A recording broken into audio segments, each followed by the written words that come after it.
Around the World in 80 Days, written by Jules Gabriel Verne. In my last presentation, we have already dealt in detail with the introduction of the author, the novel, as well as the plot, theme, and the major characters. In this particular presentation, which will be in the form of my video, I am going to tell you about the chapters that have been taken into consideration for the students of standard 12th, and specifically those chapters which have been prescribed by the Maharashtra State Board of Secondary Education. Beginning with chapter 34.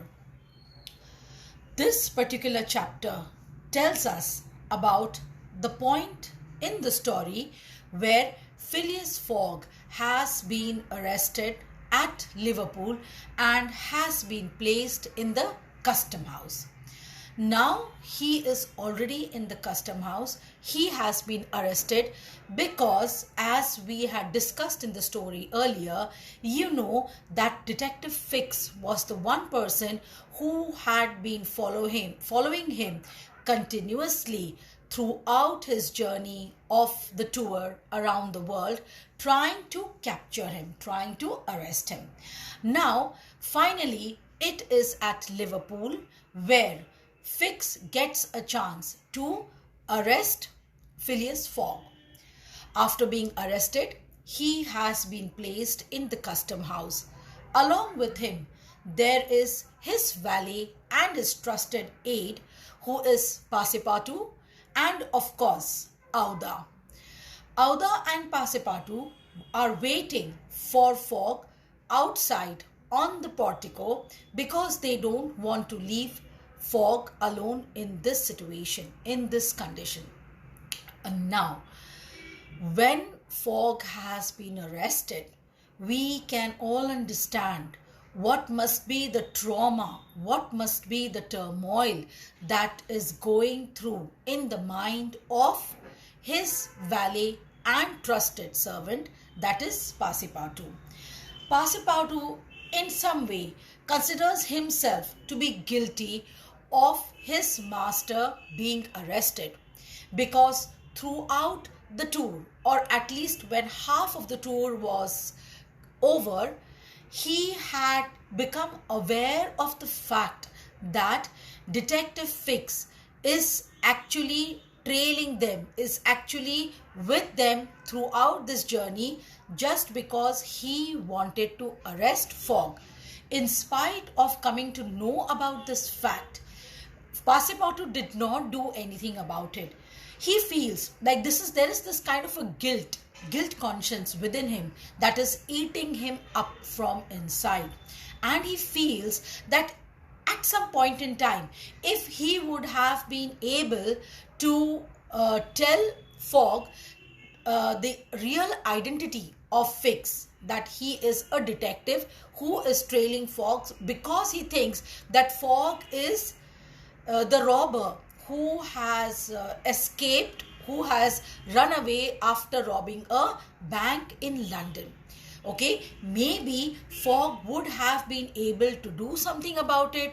He may have been able to convince Fix that he is not the real robber, and in fact he was a thorough gentleman. We all know about it.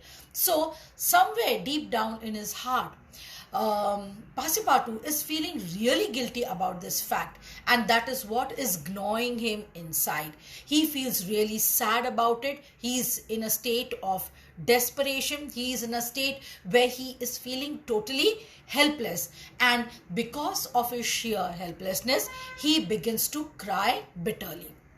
Now, this is the state of mind of Pasipatu.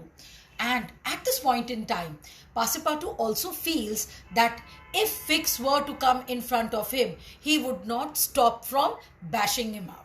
Like, he was sure about this fact that if he got a chance to get hold of Fix, he would have given him a good thrashing, because they all know, he is aware of the fact that his master is not a robber. Unfortunately, that is not the case at the particular moment.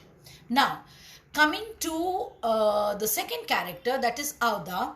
Now Auda is also in love with Fog, but she has not proclaimed her love till now. Okay, she is carrying on this journey along with them, accompanying them everywhere from one country to the other, because as we have already seen in the earlier chapters that she does not have any place to go. So she has accompanied Fog and Pasipatu on this trip around the world, which they had taken up as a wager, as a bet, and had promised that they would complete this entire journey of traveling around the world in 80 days. Of course, and the wager was that they would win £40,000 at the end of the journey if they were able to complete it in 80 days. Now, since Auda is in love with Fog, and at this point she feels very helpless. She feels, in spite of the fact that she wants to help Fog in some way or the other, she is not able to do so. And that is why, even in her sheer sense of despair, she begins to weep bitterly, sitting alone in one corner of the portico. Portico is basically the veranda, or what you can call the front portion of the custom house, inside which Fog has been kept in one room, isolated, locked up in one room, waiting for further instructions to be gotten from Fix. Now, coming to Fog, who is the protagonist of this story, who is the main character of the story, we are now shown about the state of mind of Fog. We come to know what Fog is going through at this precise moment. Of course, he feels that he is utterly ruined. He knows that if he is going to be held up in this particular custom house, or in this particular place where he has been arrested for a longer duration of time, he will not be able to win the bet, and thereby he will also be losing a lot of money. It can even be that he is going to become a pauper. So he doesn't want to land up in that situation right now, because heart of hearts he knows that he has not done anything wrong, and unnecessarily he has been made a prisoner and been locked up in this custom house. Now, after having arrived at Liverpool, okay, now it is almost 11:40 a.m. when Fog looks at the timing, and he knows that from Liverpool to London, it is almost a journey of 5.5 hours. So if he is to be left free, to allowed to go scot-free, somewhere around 3 p.m. or so, he still stands the minimum amount of chance of winning the bet, because he will immediately go to the railway station, catch a train from there which will take him to London, and from there he has to rush to the Reform Club and meet the members and tell him that he was able to complete the journey in 80 days. Now, he is busy calculating all these things in his mind, because he just doesn't know how the things are going to end at this point in time. Now, it is already, like, since he is calculating, he knows today it is the 21st of December, and he had till a quarter before 9 that evening to reach the Reform Club. I already told you that by 8:45 p.m. is the deadline when he actually has to reach the Reform Club and tell his friends that he has been able to cover the entire trip in 80 days. Now, at that moment, we just don't know what is going on in Fog's mind, okay? Whether he is very angry, okay, because he is keeping all his emotions in check. He is keeping his emotions in control. He is not venting out his anger. He is not reacting in any way. He seems outwardly, when you take a look at Fog at this point, you feel that he is very calm, He's very composed, but inside there is a huge turmoil that is building up because he is desperate to try and complete this journey and be able to win the wager. Now, all this is going to be possible only if he is allowed to go scot-free. So, sometimes we also get the feeling that maybe Fogg is contemplating on escaping from this particular room, this particular custom house where he has been placed under arrest. And how does the novelist show us that? How does the writer show us that? Because he says that at one time Fogg gets up from the chair or the bench where he is sitting and takes a tour, He just walks around the entire room trying to see if there is any outlet, if there is any place from where he can step outside, where he can run out, okay? But he sees that the room is totally secure from all the sides.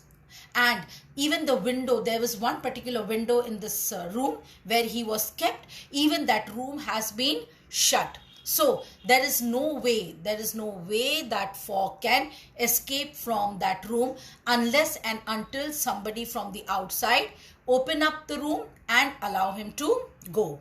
Now, 21st December, Saturday, it is the Saturday they are stuck at Liverpool, okay? It is the 80th day, 11:40 a.m. All right.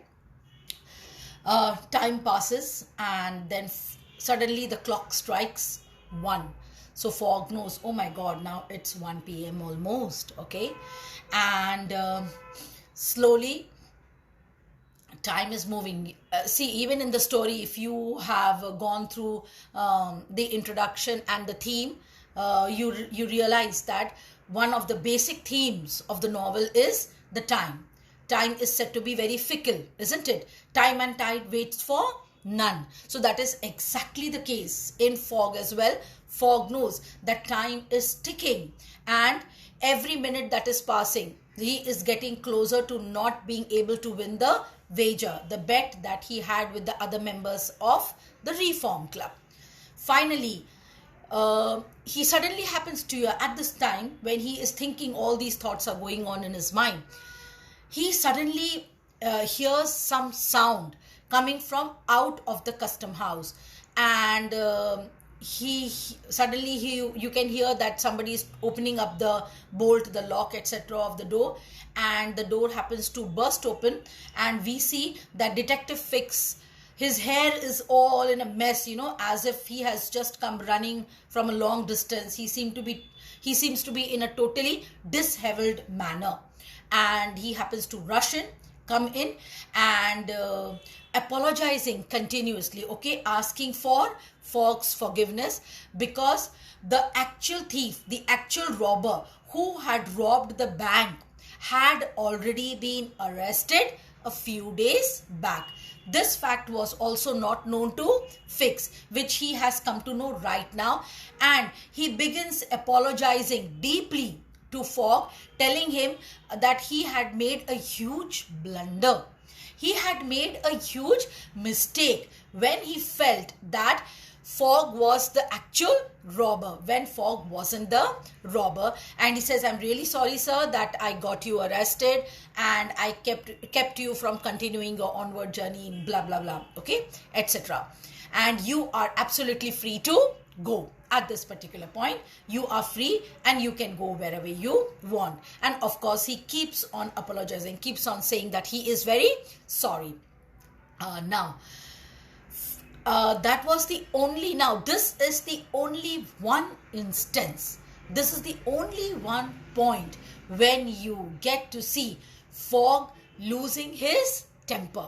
Okay, he loses his cool and he instantly reacts to it, that he lifts up his hand, makes it in the form of a fist and gives a big hit, a big blow to Fix, okay. Poor Fix, he falls flat on the floor with one solid shot, all right. And of course, it he deserved it. Okay, there is nothing wrong in what Fogg has done, because it is because of Fix that Fogg has lost so much of time. Otherwise he would have already been on his way to London, isn't it? So therefore it is well deserved that Fix gets this one big huge blow or big shot from Fogg. And then Auda, Pasipatu and Fogg, all three of them immediately rush out of the custom house and start hail a cab, call for a taxi and rush towards the police station, rush towards the railway station, because that was the place from where they were to catch the train which would finally take them to London. Okay, when they finally reach the railway station, they ask for the train, the fastest train that will take them to London. They come to know that unfortunately the fast train, the express train as you call it, which would take them faster to London, had just left. I guess it was it had just left approximately 35 minutes before. So they had missed the fast train. Now what was the next alternative with them? They keep looking, at the railway timetable schedule to see which are the other fast trains that they can take. And they don't unfortunately come across any other train. So at this point, Fogg decides, by his own ingenuity, by his own skill, he decides to bribe one of his engineer, of one particular train, giving him a handsome reward. Of course, it must have been in the form of money, promising him a huge amount of money so that he would make the train which was leaving at 3 to leave faster, so that they would be able to reach London quickly. So he is able to bribe this officer, and finally they get hold of this train. Of course, he has to book the entire train, literally. And then Fogg, Auda and Pasipatu continue with their onward journey to London. And they happen to reach London. Of course, the train would generally take 5.5 hours, but there are different, several other few delays that occur on this journey. And finally, when the train finally reaches London, it is already 8:50. So it is really unfortunate that at that point Fogg realizes that he has lost the bet by just reaching London 5 minutes late. If he would have reached at 8:45, he would have been able to win the bet. And it is really, really sad. So that is what brings us to the conclusion of chapter 34 of the novel Around the World in 80 Days.